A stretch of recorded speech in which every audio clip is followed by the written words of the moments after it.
What is going on, guys? I'm Director Nat, back for another Amphibia reaction, and today we are checking out Season 3, Episode 6. Looks like today's episodes are called Mr. X and Sprig's Birthday. Now, I'm especially excited for Mr. X because obviously at the end of the last episode, the FBI saw the footage of the robot chasing the planters through the city, and those two guys said that this was the real deal and that it's time to call Mr. X, and automatically I was like, oh, wait a minute, who is Mr. X? Obviously, he's got to be some kind of FBI specialist whose job it is to deal with this kind of thing, but I have no idea what he's going to be like. I'm not even sure if he's made an appearance in the intro. So yeah, I'm very curious to see what he's going to be like in this episode and how he's going to interact with Anne and the planters. But Sprig's birthday sounds really interesting too. I guess he's going to be turning 11 since he was 10 years old. And I kind of have two ideas for how this episode is going to go. One is that the Boon Choys are going to throw him a birthday party, maybe the birthday party that they didn't get to throw for Anne when she turned 13 because she got zapped to Amphibia. This could allow Sprig to celebrate his birthday the way the Boon Choys do, and it could also bring up some painful memories for Anne at the same time, because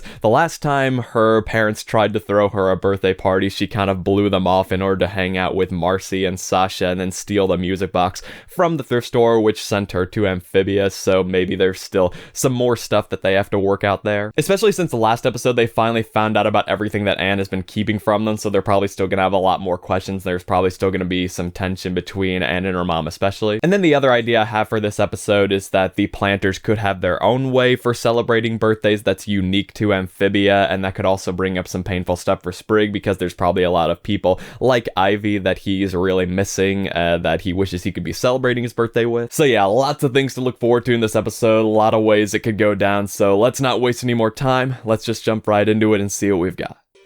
You know what, let's see if we can try to spot Mr. X. There he is again in the back, so that could be Mr. X, but not sure. This could be really obvious to people who maybe read the episode synopsis first or watch the trailers, but I avoid all that stuff, so if this is old news to most people, I apologize. Oh! Yep. Do you know why they call me Mr. X, Jenny? Because I deal specifically with extraterrestrials. Rumor has it that there are a few in the area. Definitely, probably. Very nice. Honey, are you blushing? Who is this, I wonder? Little Miss String Bean. Uh-huh. Sounds like some real 80s movie junk. One thing's for sure. Whoever is harboring these little monsters will be in big trouble. Wow. One popsicle, please. Sorry, little man. This was the last one. Give me a sec. Okay, we need some real food. Jenny, you done it. Oh no. Oh no. Is it just me, or is anyone feeling amped up since we fought the robot?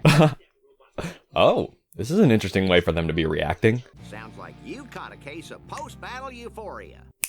I'm taking the planters to their first movie. Ooh. Oh yeah, the thumbnail showed them in a movie theater.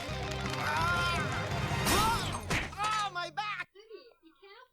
Guys, please, leave the danger to us, okay? Oh, this is just like Marcy at the gates, where Anne was trying to convince Marcy to stay out of danger. Whoa, what is this, a church? Yeah, pretty much.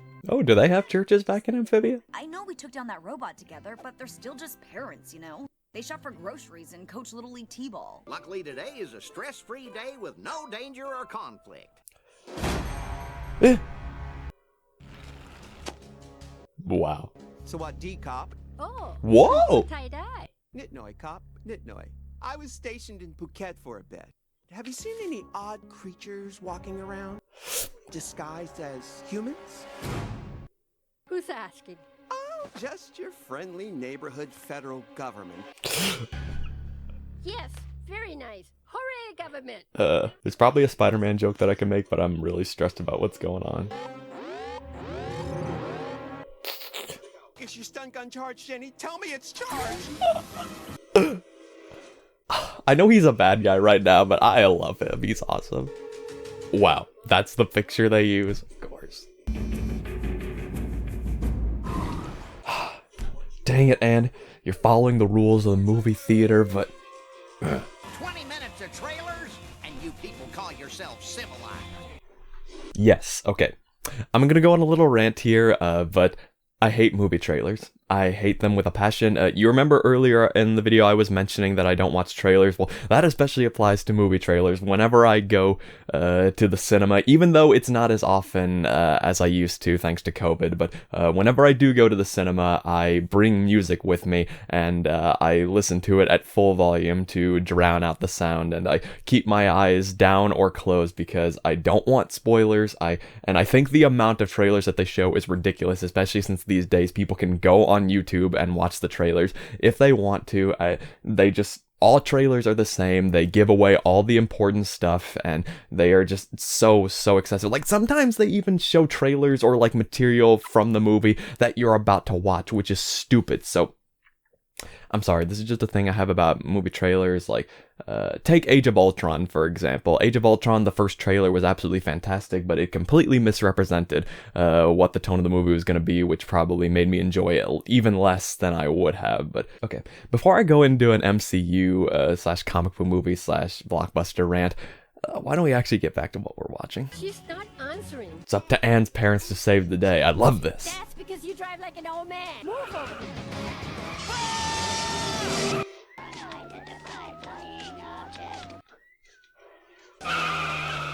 Man, this city, I tell ya.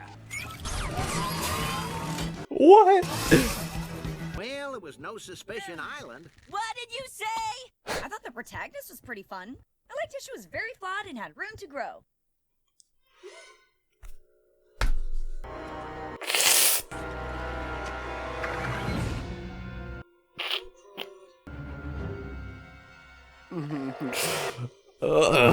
We have to find a way out of this place without him finding. Tell me, are you folks from the area? Or just visiting? Oh, how I love a good chase. Yeah, she's just like, what is going on? Don't stop. Wait, stop. Hang on, I'm putting you on speaker. How do we do this? รู้ไหมว่านี่มันกี่โมงกี่ยามแล้ว I think I accidentally... แอนนั่นหลานเหรอ พร้อมอย่างกับไม้เสียบผีกินข้าวกินปลาบ้างหรือเปล่าเนี่ย Accurate grandmother representation. That tickles my brain. I have an idea. Not only how to get them out, but to deal with these agents too. To the pet store.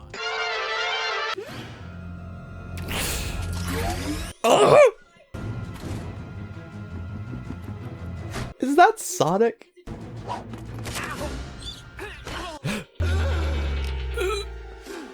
They're big, beautiful, talking frog monsters.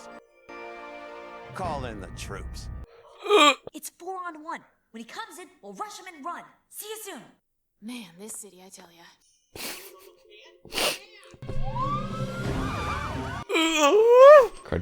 Crud. You ready, honey? Born ready. 1, 2. What's going on? On your toes. They're getting away. Ow, watch where you're stepping.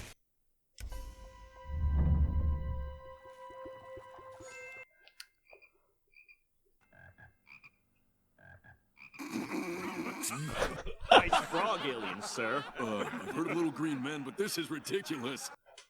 We're gonna have fun with this one, Jenny. And we'll have the last laugh. That actually was pretty clever. Parents have a special set of skills. What I do have are a very particular set of skills. Skills I've acquired over a very long career.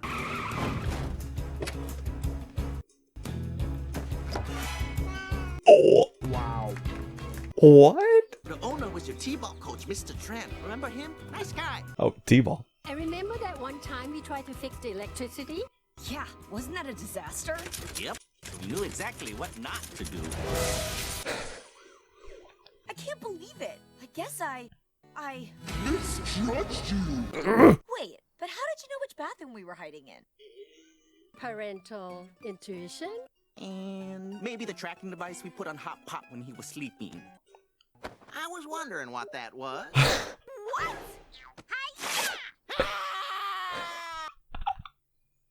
Okay, so that was Mr. X. Wow, Mr. X. Okay, so this episode was great. I loved it. I was a little concerned when I saw that it was the first half because I was like, oh, wait a minute, how are they gonna be able to manage this? And, the first half, shouldn't this be something reserved to the second half of the episode or maybe a double-length episode? But no, I felt that the pacing was fine. I felt that they did exactly what they needed to do and they set this up to continue throughout the season. And Mr. X is a really interesting character. Like, I know he's technically the antagonist in this episode. Maybe he'll become their ally later, but for right now, I just really loved him. He's thoroughly entertaining. I was surprised by some of the choices that they made with his character, but I kind of love them. I'm curious, I'm gonna have to look up more details about him because I know he's called Mr. X, so he probably uses he, him pronouns, but based on the way he dresses and his behavior, I wonder if he's maybe transgender or non-binary or non-gender conforming. In any case, I love more representation on these shows, so I'd love to know a little more about him. But either way, he was really entertaining. It's hard to hate him when he's, he's just doing this because it's what he's passionate about and it's his job, and he doesn't really seem like a bad guy. So maybe later in the season, if he finds out more about the planters, then he'll be on their side and maybe he can actually help them out, but I guess we'll just have to wait until then. I also thought that the other guy with him was pretty cool. I'm just gonna call him his sidekick because I'm having a hard time remembering his name at the moment. I thought he was cool. He was just, the exact opposite. He's just silent and serious, but there was that moment where he blushes, and he seems to be the only one who actually believes Mr. X after the end of the episode. So yeah, looking forward to seeing more of those two. And I really like the central conflict that they went with in this episode. I was actually kind of surprised. I expected Anne's parents to be a lot more stressed and worried going forward, and them to have more questions and maybe a little angry at Anne for keeping secrets, but they actually took a different approach. Is that now they're all pumped up and excited to be in on the secret and ready to help Anne, which I guess that kind of doesn't make sense, and the planters have a little experience with that. And we have really seen this season how much Anne has matured and how she feels responsible for the planters, so it makes sense that this would extend to her parents and that she's really worried about them getting hurt or whether they're able to keep up with this kind of stuff. But her parents totally proved themselves and saved the day, and they all bonded as a result of it. So yeah, that was really great. I especially love the scene at the end where Mrs. Boonchoy does magic in order to distract the government agents. Out of all the ways she could have distracted them, that was not what I expected. Did she used to be a magician or something, or is it like a hobby of hers? I mean, we found out that Mr. Boonchoy is a gamer, so I don't know, I guess anything's possible. And just overall, this episode was so fun, all the characters getting to be really silly and over the top and just making this whole thing really fun while also making it really tense and wondering, how the characters are going to stay one step ahead of everyone. And another small note, I just like seeing Anne introduce the planters to more things about our world because it's cool to see it from their perspective and for them to be introduced a lot of jokes and me be able to offer my commentary on these things. So yeah, I always love that stuff. So yeah, we have now been introduced to Mr. X, and we're probably going to see him later in the season, and now we have got Sprig's birthday, so let's see what we've got here. Dante's Inferno. Great. Gonna have to add that to my reading list. A B+ for story and an F- for helping us get home. How's it going with your Sprig? Pretty good. I think I'm really getting somewhere. It's a giraffe. It's a giraffe! Ooh. Hey! We're just looking for a place to put this mud crown. It's customary to put a mud crown on somebody's head when it's their birthday. It's crystal clear you were born this happy time of year. Aww. Don't worry about it. I don't think I ever mentioned it. I'm your friend! I'm supposed to know these things! The mud crown represents every frog's humble beginning as an egg in the muddy waters of the swamp. Mm-hmm. Just for the birthday frog to wear his crown and reflect. On his life until this point. Shh, it's starting. Dang, this is more serious than I imagined. Okay, all done. Pretty quick this year. I wonder which of our 8 streaming services we should watch. That's all you frogs do for your honkin' birthdays? This is starting to feel a little culturally insensitive. Especially when you're turning, 11. And I knew that because I'm your friend. And this friend's about to give you the best birthday you've ever had in your life. Let's do it. Now, my little impatient. Don't be impatient. Poor guy. Ooh. I feel perfectly safe. Da, da, da, da, da, da, da. It's basically a day that means you tell people what to do and get what you want. To a certain extent. Grateful for the time you have left alive. Man, talk about brainwashing. Yeah, you know, as fun as birthdays are, that is something I've always thought about, is that, like, this is the day that we came into the world and everybody else took care of us. So, technically speaking, shouldn't a birthday be a day for honoring everybody else in your life and not you, because all you did was be born? So maybe they're taking that approach, which is kind of interesting. Although, to be fair, like when you were in elementary school, it was customary on your birthday to, like, you know, bring in something to share with everybody, like maybe some cupcakes or some pencils to give everybody, you know, things like that.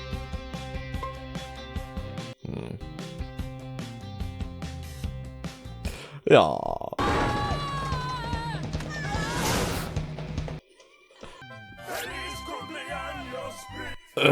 Another thing I should know, I don't know why, I really don't, but on my birthday, I do not like people singing to me. I've never liked it. I didn't like it when my parents threw me a birthday party. I didn't like it when the waiters tried to sing to me at a restaurant. In fact, I think when I was a kid, like this one time we went to a restaurant and they like started coming out and doing this like really big birthday song, and I actually like yelled at them to stop. I don't know why I hated it so much. Like maybe it just made me feel self-conscious or something. I don't know, but yeah, did not like it. You know, while I'm thinking about it, comment down below. Tell me what you guys like to do on your birthday, how you like to celebrate it and stuff like that. And is it anybody's birthday today by chance? You know what? Let's expand it. If it is or was your birthday at any time between this episode airing and me uploading this reaction, feel free to let me know. Or if your birthday is coming up soon, let me know and I'll wish you a happy birthday. So, guess I should do that now. Happy birthday to whoever's birthday it is.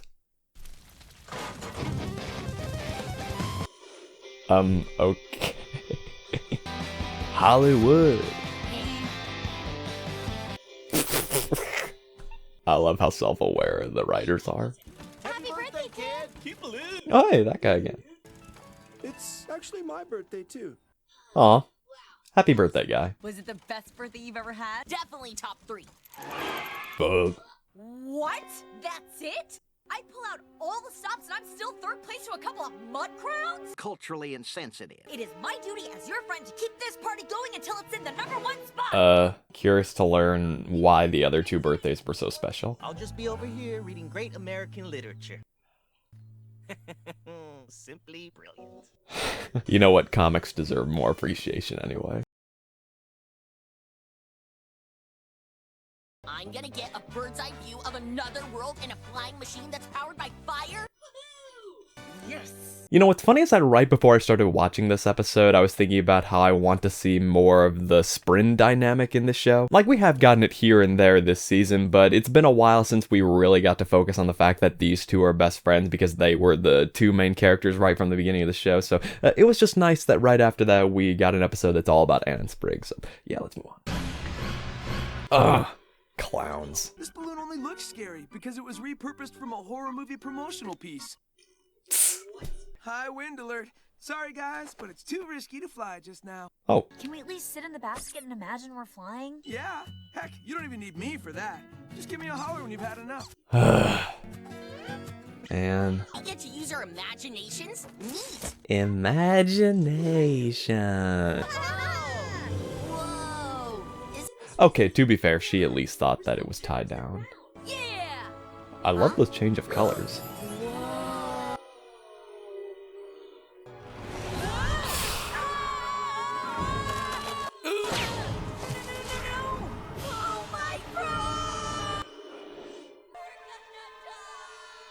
Oh, I am definitely getting fired for this. Yep. Honk honk! Oh man, I am so fired.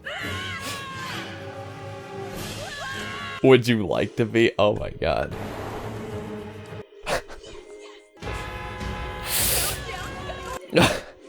The facial reaction to this show, I just can't. You know what I just realized? They float. They float, Georgie. I think you've cured me of my fear of direct eye contact.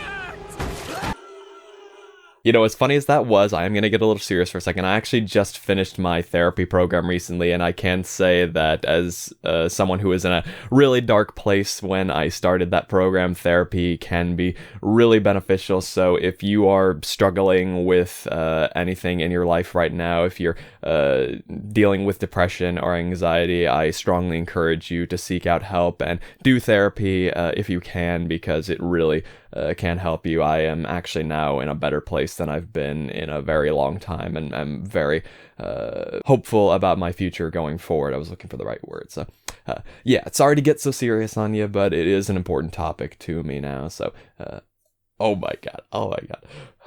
I know rewinding makes it a little difficult, but I gotta go back for this. Hun, Aww. behind you. No, Tyler, I will not clown face you. Aww.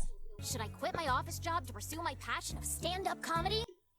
Lord, send me a sign! Hey, have you guys heard the one about the lady who probably just made a really bad decision?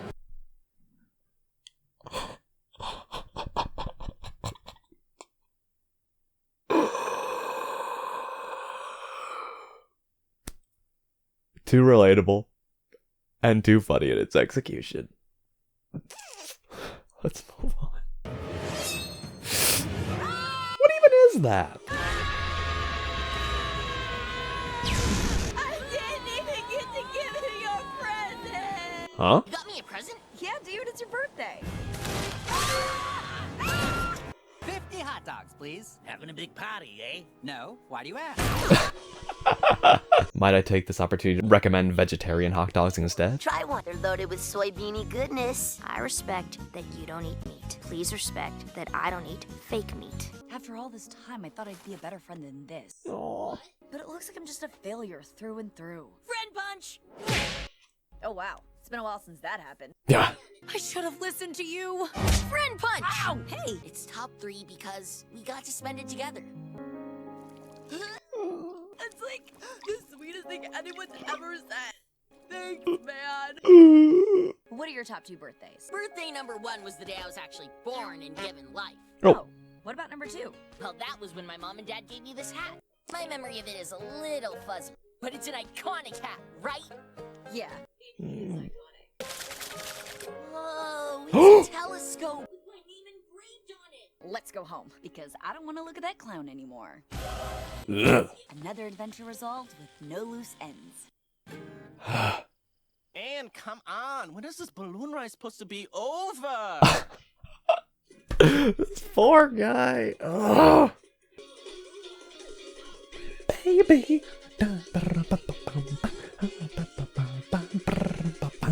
Okay, that was Sprig's birthday. Yet another great episode. Why am I even surprised at this point? So yeah, this episode was kind of a mixture of what I thought it would be. They did celebrate birthdays in their own way at the very beginning, but turns out it's actually pretty short in Amphibia, so we got to see how Anne likes to celebrate birthdays, so that was really cool. Like I said, I really like Anne and Sprig, so I was glad that we got to see another episode focusing on their friendship. It's also really relatable, Anne's fear of whether or not she's a good friend, because I'm a person who tends to stress over details like that and is constantly worried about whether I'm being a good friend or if I do enough, and you know, my friends are always like, dude, you're overreacting. So yeah, I can definitely relate to that. And as usual, there were a plethora of fun moments throughout this episode, especially when they were on the runaway balloon at the end with all the various people around the city. I loved all those moments, and the billboard and stuff like that. And of course, we had a creepy clown balloon modeled after it. I mean, because